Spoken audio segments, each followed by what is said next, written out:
Hello fellow tankers, this is Dauntless and welcome to Replay Review. Today we're going to be taking a look at Tankers Asylum's replay that he submitted in his T-54 Lightweight, the Tier 9 Soviet light tank. The map today is Lakeville and the lineup is Tier 10.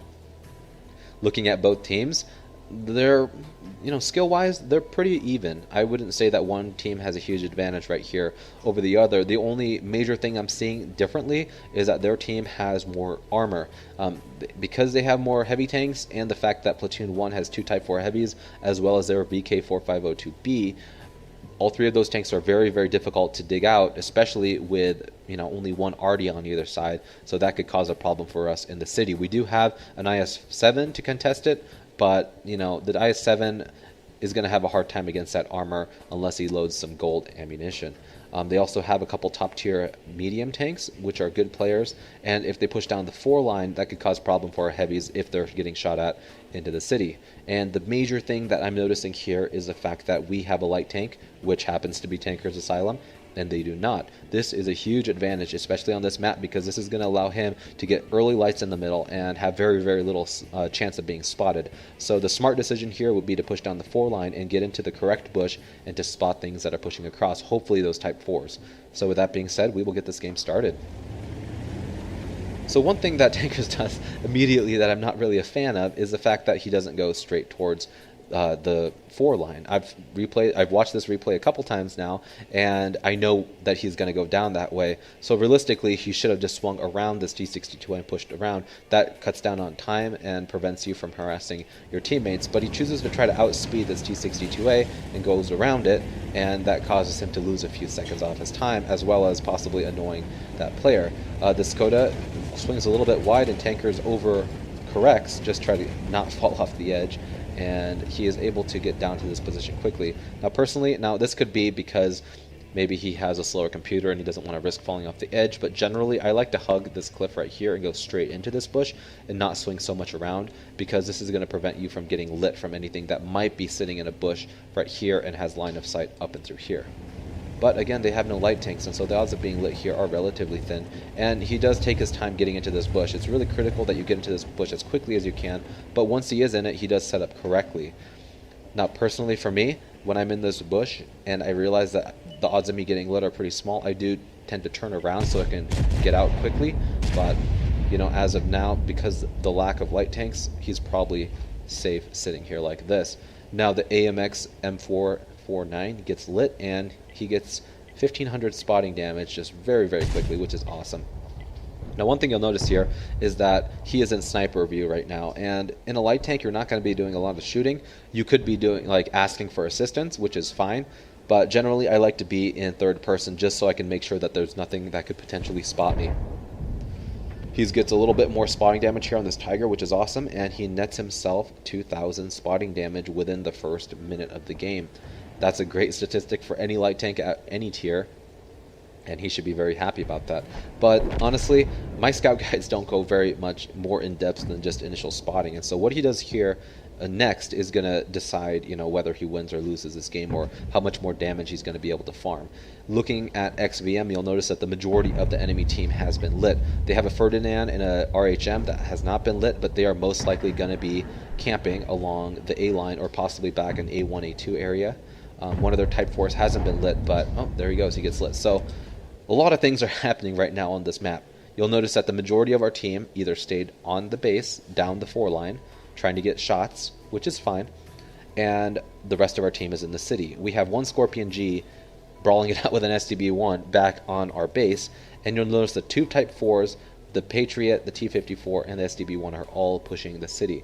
We don't know where this E4 is, but there's a good chance he's sitting right here on C4, or he's going to be a part of the push.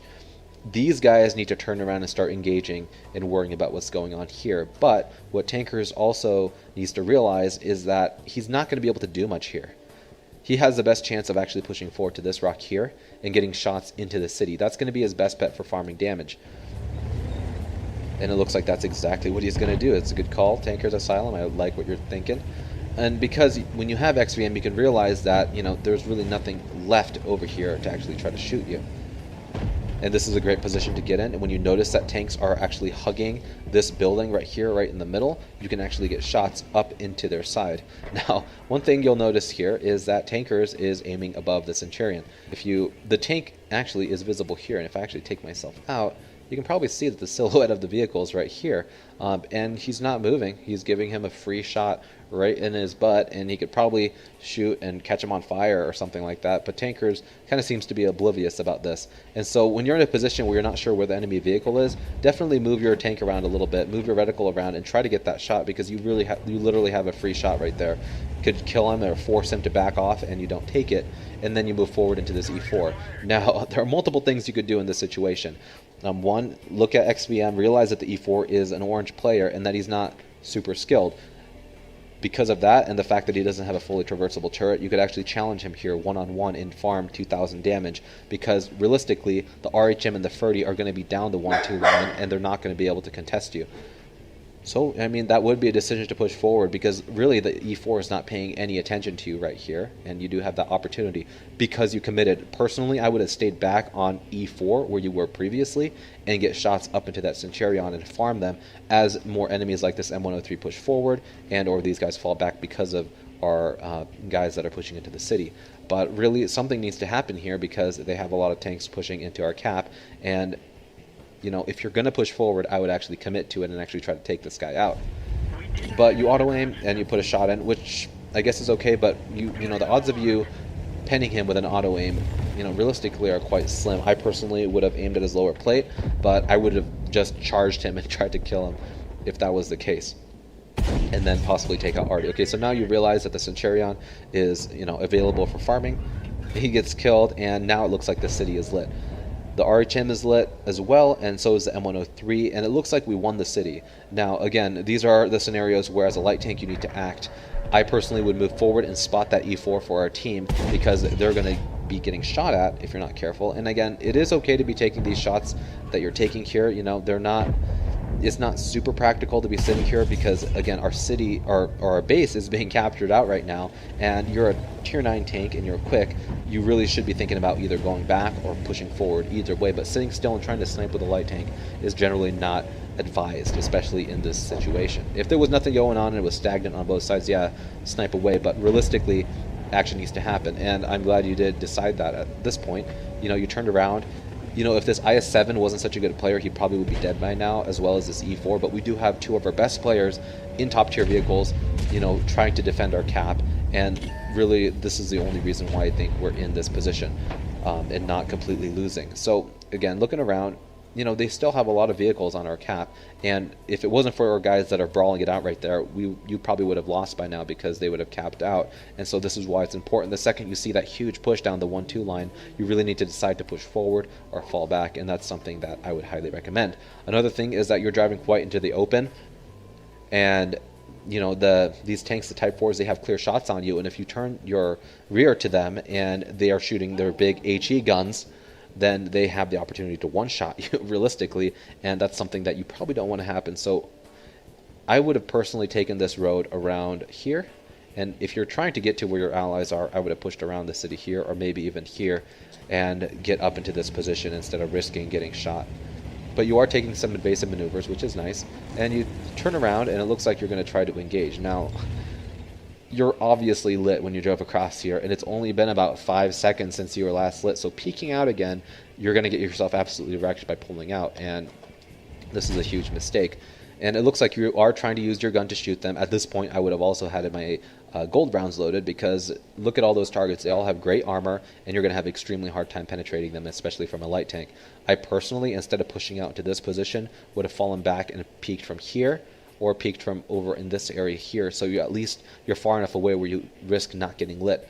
Or I would have driven up here and shot from across here, or I would have waited till I was not lit and then shoot from this area here, so at least the bush is going to protect you from getting lit. But you peek out to get some shots, and the Ferdinand hits you, and then also the Type 4 hits you, and then you lose pretty much all of your health right there. And that's, you know, in my opinion, not the best trade, because you were able to you only get one shot off, and you weren't even able to connect it, and you really just got yourself absolutely wrecked there. And so again, it's really important to realize that, you know, it takes about 10 seconds for you to get unlit from enemies, and that you want to at least wait that long before you decide to pop out into a bush right there, because you just lost most of your life. And if it was, right now obviously you guys are really winning, but if this was in a situation where you only had 5 or 6 players left and they had 10, you would have, just thrown the game right there by doing so.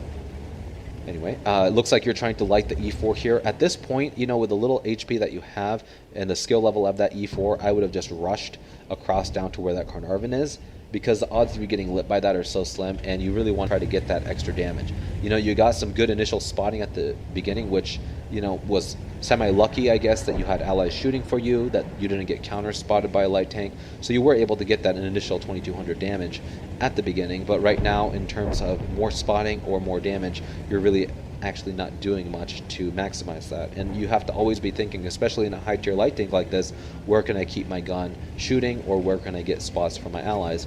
Now realistically, they don't have any more spots that you can get, and so you have to really thinking about how much damage you can be doing, and you choose to swing really wide like this. And I really don't understand why you would swing this wide, because the E4 is hugging this cliff, he has no shots on you, and their Type 4 was down here. You need to be thinking about how fast you can get to here to try to get shots in, and also try to kill their artillery.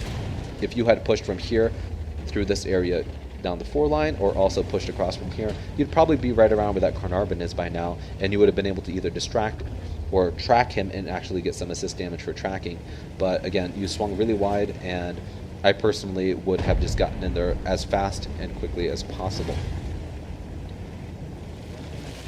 So it looks like this game is pretty much going to be wrapped up here soon. The E4 does have plenty of HP left, but with the amount of tanks closing in on it, he probably won't last much longer. And the E4 does have an extremely low rate of fire, so if you were in that position, once he fired at one of you guys once, you would have easily been able to put 2 or 3 shots into him and net you at least 1,000 damage. Looks like you're trying to get to Artie before anyone else does, which is awesome. That is the right call. Fortunately, you were able to get 1 shot in before he killed you, but I would have kind of just snuck around that corner. I personally, I don't know if you can see or not because I can't really zoom out from this position, but generally what I like to do, instead of pushing straight in like that, right in the middle of this hill right here, if you have enough speed, you can actually climb up it, right along, see where on this mini-map there's this little dent? You can actually drive straight up that cliff, and then you can get behind the Artie, because the Artie is going to assume that you're going to come from either side, and he won't be able to get a shot on you if you just hop over the middle of the ridge. And so that's something I would also recommend. But overall, you scouted very well at the beginning for your team. You were able to get that great initial spot of 2K. But the biggest thing I'm seeing here that you could improve on is actually being able to use your gun or your spotting for the rest of the game.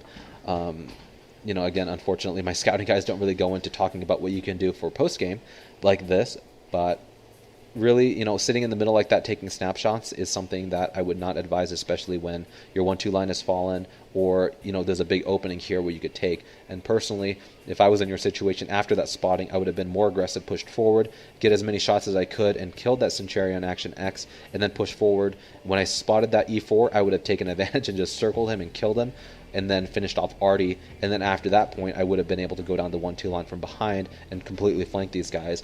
And if you played that right, you probably could have got about 4K normal damage on top of your 2K spot, and you would have netted yourself like a 6K game and a mastery badge. So, again, obviously I'm not trying to be too harsh on you, but you didn't get very much damage this game except for the initial spotting. And so those are the areas that I would definitely work on. Really think about flanking, really think about isolating enemy vehicles like that E4. That's what light tanks do the best, is isolating slow tank destroyers and heavy tanks. So when you get those opportunities, even if you might have died in that situation, you were full life, he would have at least had to shoot you 2, maybe even 3 times to finish you off.